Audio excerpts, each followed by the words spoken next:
How does Tony Stark's character change in the original Iron Man movie?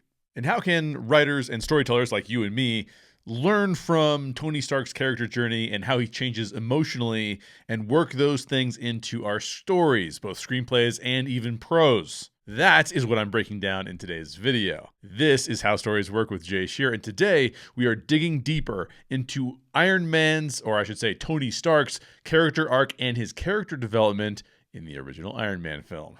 All right, so in my last video, I talked a lot about story structure. Now, story structure is very helpful if you're mapping out a character arc or character development as well. Why is that? Well, because as the character is responding to something in the story, it's likely that their emotional state will change. And we'll take a look at this because it specifically happens in Iron Man. It's helpful to know not only how we're manipulating the emotions of our characters, it's also helpful to know how we're manipulating the emotions of the audience. So just keep that in mind as we go through this. Now, we're going to start with the paradigm. I'm not going to spend very much time on this because my other video spent so much time on it. But this is what the paradigm looks like. Now, if you watched my last video, you know that we mapped out exactly how the plot filtered into this paradigm. Where did everything occur? How did everything occur? And how did this story structure work overall pertaining to Iron Man? That is the other video. You should check that out. Why would we take the paradigm again and try to plot a character's emotions on top of that? I've already given you a couple reasons, but it also gives us a really good framework for the character arc, and we're going to look at why that is. Part of the reason why that is because at the very beginning of the film, the character is going to have one set of emotions. There's going to be an inciting incident in Act 1 that's going to change the character's emotions. And then in Act 2, they're going to be responding to that change. Then there's going to be the midpoint. The character will respond to that. Plot point 2, the character will respond to that. And then the character will have a final emotion at the end of Act 3. It looks a little something like this. And that's kind of how it maps out on this character journey. Now, I want to do a shout out. I'm not only using Syd Field's paradigm here, I'm also using some thoughts from Lajos Egri, and we'll get into those things more specifically as we go through this. Now, what I'm about to show you is a lot of information, but we're going to walk through it one step at a time. This is Tony Stark's emotional journey with most of the emotions that he experiences over the course of this film. Now, I do want to point out that I've mapped character emotions to everything that happens in the plot. We're going to make this a little bit simpler because we don't need it to be this advanced. We can actually draw this back and look at more of the core emotions that he's experiencing as well, because we want to know exactly what arc we want the character on, and we want to know what else is happening for those ancillary emotions or those secondary emotions and how those are filling out the bigger picture. One of the things you're going to notice on this chart is that I've mapped out what are green or positive emotions, and I've also mapped out what are orange or neutral emotions. It would be yellow, except for yellow doesn't show up very well on a white background. So it's orange. And then there are red negative emotions. So at the start of this film, Tony starts out smug. Take note of that. Careless. Take note of that. Flaky, indifferent, and arrogant. He starts out smug, he starts out careless, he starts out flaky, indifferent, and arrogant. We see that because he's certainly very smug about the weapons he's producing for the United States military. He's certainly careless because he is skipping award ceremonies. That's also flaky and indifferent. He doesn't care about the awards. He's not really driven by that. He seems to be driven more by money and more by his fame. He's definitely a womanizer. He's gambling while he should be at other events. Rhodey is pretty pissed off at him for all of those things. And it just kind of showcases him as a character. All of that is how he starts off the film with. One of the things I talked about in the difference between the script and the film is that in the script, Tony is a lot more annoying than he is in the film. Largely, I think that's because Robert Downey Jr. understands the character of Tony Stark and understands that he's not supposed to be a bad guy when the film starts. I could read off smug, careless, flaky, indifferent, and arrogant. I could read off those emotions to you and you'd be like, that's a villain. That sounds like a really terrible person. No, it just means it's a character that's going to develop a lot over the course of this film. And Robert Downey Jr. really understood that and knew how to bring that to the table. I'll talk more about that on my after show, by the way. Now, after the inciting incident happens, Tony then goes on to build the armor, the Mark I armor. And And in that state, he's rattled, he's serious, he's troubled, he's obstinate because he's actually not doing what they asked him to do, and he's agitated. So you'll see that some of those emotions are not all negative. He started out with a lot of negative emotions that the storytellers were showcasing to us, but then as he's rattled, not all of those emotions, like being serious or being obstinate, is not necessarily a negative emotion. Those are sort of neutral emotions. It could be good to be obstinate. It's good for Tony to be obstinate. It's also good for him to be serious in this moment. So just know that we're already moving Tony into a place where it's not all negative emotions that are being showcased to us. There are actually some positive or some at least neutral emotions that we're working on as well. Now, after plot point 1, when Tony dons the Mark 1 armor to escape, then we get to Tony fighting the Ten Rings and destroying all of the Stark Industries weaponry that he sees there at the scene. Now, we see kind of 3 emotions from him in this state. He's determined, he's agitated, and he's enlightened. He's learned about the Stark weaponry, so he's now aware of the fact that the weaponry is being used by terrorists. He is determined to overcome them, and he's very agitated by the fact that they basically killed Yinsen, and he's agitated that his weapons were used in the process of this terror organization's activities. Then we go to basically midway through plot point 1 in the midpoint. So we're halfway through the first part of Act 2, and we see Tony is experiencing his first positive emotion, and that is that he's inspired.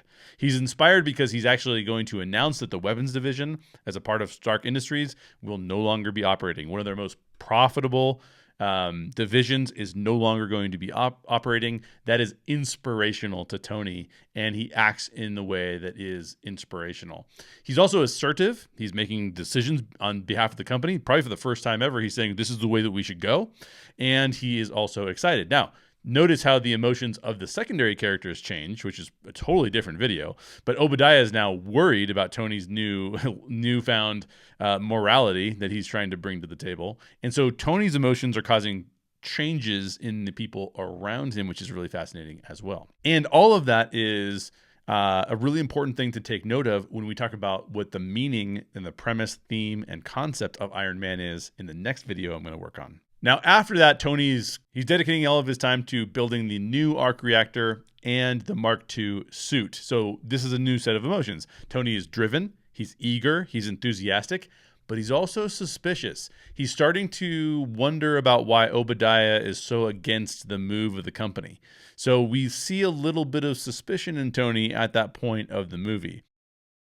Then we hit the midpoint where Tony tests the Mark II suit, and after that, he actually changes the course for Stark Industries. And this is actually probably the slowest part of this movie, where he goes to the gala, and then there's some awkward tension with Pepper where there might be a romantic connection there. And in those moments, he's more confident, so that's a very positive emotion. He's enthusiastic, also a positive emotion. He's still carrying that suspicion with him, though. In fact, some of the interactions with Pepper, we get the feeling that he's suspicious. And he is also eager. He's eager to get started on this new part of his journey. So those are some really powerful emotions there. Then we actually get the reveal that Obadiah is indeed the villain, and Tony had a right to be suspicious. And we see that because Obadiah visits the Ten Rings.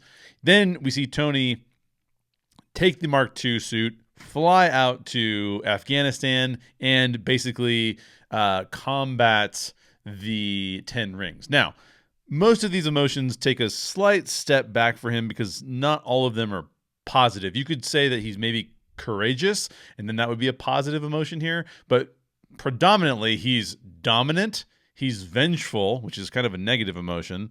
He's aggressive, and he's a little bit brazen. Now, he's brazen because he actually goes after the American pilots as well, even though Rhodey is sitting there going, Tony, what are you doing? So that's kind of a little bit of an interesting place to put Tony. Now, you could argue he's pretty excited in that moment, too, because the Mark II suit works extraordinarily well, so he's really stoked about that. So you could put that up there, too. But there's a lot of kind of neutral emotions that are happening there as opposed to a lot of positive ones. Plot point 2 is Pepper discovering that Obadiah wanted to kill Tony. She tries to communicate that to him, and then he figures it out himself because Obadiah gives him the serum or the whatever that device is, the ear device that causes him to be paralyzed, and he takes the arc reactor from Tony. almost effectively killing Tony in that moment. And that is when Tony takes on an entirely new set of emotions. He's resolved because he knows I have to solve this problem with Obadiah, and Obadiah tried to kill me, so I have to. He's resolved himself to solving that problem, the problem of Obadiah. He's alarmed. He's fearful because now Pepper's in danger, and he almost dies. And then he's also persevering, which is a really good positive emotion, and it's an emotion that our characters need to experience at some point in time. I need to work through this problem. This isn't going to get solved without me taking action.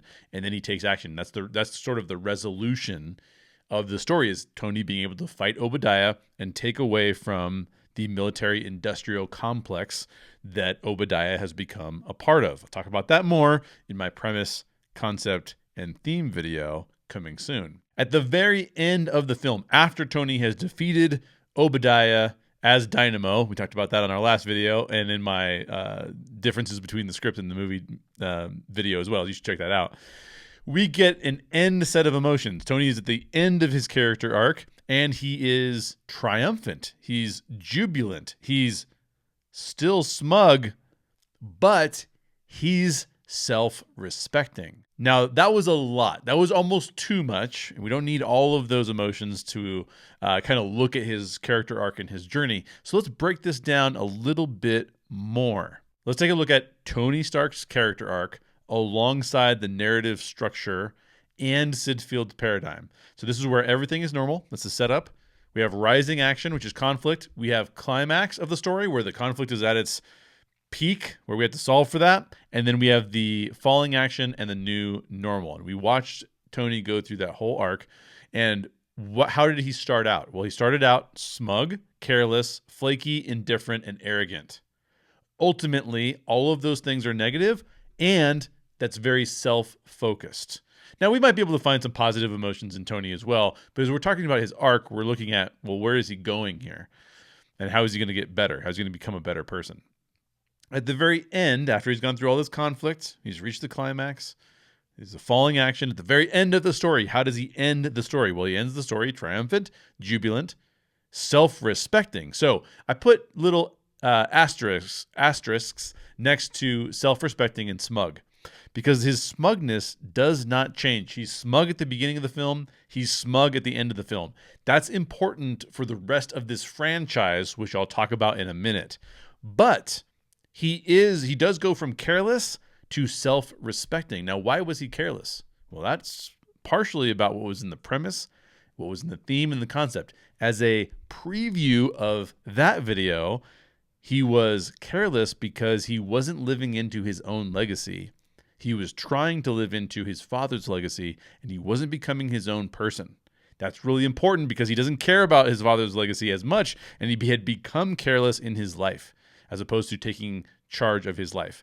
But at the end of Iron Man, he's now self-respecting because he made a big change in himself and in the direction of his company, and that aligns with self-respect. So now he's gone from being careless to actually having self-respect for himself.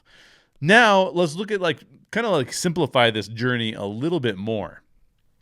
At the beginning of the story, again, he's smug and careless, and then he's rattled.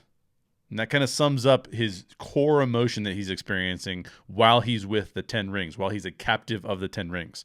After that, after plot point 1, where he escapes from the 10 rings, throughout that entire first part, that first half of Act 2, he's very driven. He wants to do a lot of things differently. He wants to change the direction of Stark Industries, and he wants to build out the arc reactor and the Mark II suit. After the midpoint, when he tests the Mark II suit, he becomes very eager. So he goes from being driven to seeing that he does have a future that is not his father's legacy. He has a different future in mind now, and he's eager to pursue that future. He keeps that all the way through to plot point 2 and into the resolution where he becomes resolved. No, it's actually harder to change what I have already had in place in my life. It's harder to change that than I had previously anticipated. I need to work hard at this. I need to be resolved. In fact, I have to take a buddy of mine, Obadiah, and fight him because he is not willing to relinquish what the past was. He says, no, I want to still be a part of the military-industrial complex, and Tony has to fight him in order to overcome that. So Tony must be resolved. And then in the end, he gains self-respect because he's able to overcome all of those challenges. Now, you'll notice that I said this already, he's still smug. So that's something we're going to have to deal with later in terms of Tony's character journey throughout the entire MCU. How does he stop being smug? Because smug is not a good way to be. So there you go. That's it. That's the entire character arc, the character journey, the character development of Tony Stark in Iron Man. So up next, how do we take some of this learning that we've just looked at? How do we take some of that and use that for ourselves as writers and storytellers to make our own stories better? Let's jump into that. So the first one that I've listed here is that character development needs to be sequential in order to be believed. And this is taken straight from The Art of Dramatic Writing by Lajos Egri. He talks about how characters shouldn't jump between emotional states. In other words, they should step to the next emotional state. They shouldn't skip any of them. What he means by that is that the human brain is wired to work in such a way that we're trying to understand why things happen. And so if we all of a sudden see a character go from extremely happy to furious to the point where they would murder someone, it's too big of a jump. Our brain is left scrambled going, how does someone go from being completely happy to wanting to murder another character? That doesn't function well for our brains. Instead, what we want to see is someone who's completely happy, who then loses their job and becomes depressed. Someone starts bullying them. They're depressed and now they're being bullied. They start to be fearful of their lives. Maybe something else happens where they're threatened by another person and then they're enraged by that person and they feel like there's no other option but then to murder them or something, right? That's the kind of thing that I'm talking about here. We're not going to jump from one emotional state to the next. We're going to step through that series of emotional states to get from the first step all the way to the fourth, fifth, or sixth step. But we're not going to jump from 1 to 6 or even from 1 to 4. We'll just confuse the audience. Key takeaway number 2, the character's emotional journey should be centered around 4 to 6 different emotional states that they walk through over time. But that does not mean that they're only experiencing 4 to 6 emotions. As we saw in the Iron Man script, he goes through a complete set of emotions at every stage of his journey. However, the core journey that he has to take revolves around a specific set of emotions.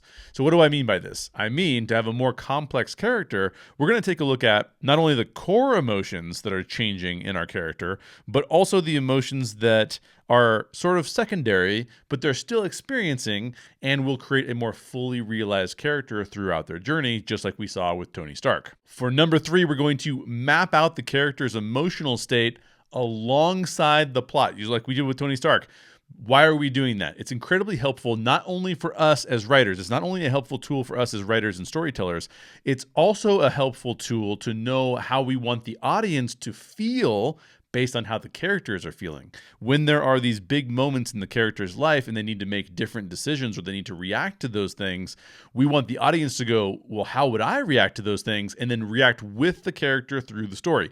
So by taking the plot, just like we saw with Tony Stark, by taking the plot and putting that next to the emotional journey, we get a complete, well-formatted arc for our audience to react to and our character to react to. For my last recommendation, my number 4 recommendation, stay tuned because I'm going to get to that in just a minute. If you like this video and you want to see more videos about Iron Man and storytelling or more videos about the MCU in general, check out my MCU playlist where I'm breaking down the entire MCU based on storytelling. The goal is to learn more as a writer and a storyteller about how we can do things that the Marvel Cinematic Universe writers and storytellers are doing so that we can sell some of our stories and engage audiences the way that they are. And don't forget, if you choose to support my channel on Patreon, you can get access to my after show, which I'm recording right after this. In fact, on that after show, I'm actually talking a little bit more in depth about Tony Stark's character journey, and I have a secret additional key takeaway for you guys as well. Please support me over on Patreon, patreon.com/howstorieswork. And now for my last recommendation as it pertains to character arcs and character development, as we look at the character of Iron Man and Tony Stark from the MCU, franchise storytelling like what the MCU is doing or even what the comic books are doing allows writers and storytellers to keep characters moving forward while still dealing with the core emotional challenges that the character faces. In other words, this is true about real life human beings. We don't just go through one arc and then stop. We keep some of our emotions and some of our negative and positive emotions. We tend to be like that throughout our lives. And so while we do go through arcs, we also come back to some of the same emotions, just like Tony Stark does, which I talked about when we did the analysis. So if you're doing franchise storytelling, or if you're writing a series of books, or maybe you're writing a television series, sometimes the character will still be dealing with some of the same issues they were dealing about before, just in new and different ways. So don't worry about bringing up some of those things in the character in a future episode, book, movie, etc. As I mentioned, I do have one more tip that I'm going to talk about, my 5th tip, but that is saved for the after show. So please go check out that after show on my Patreon channel, patreon.com/howstorieswork. Thanks for watching, and I will see you on the next show.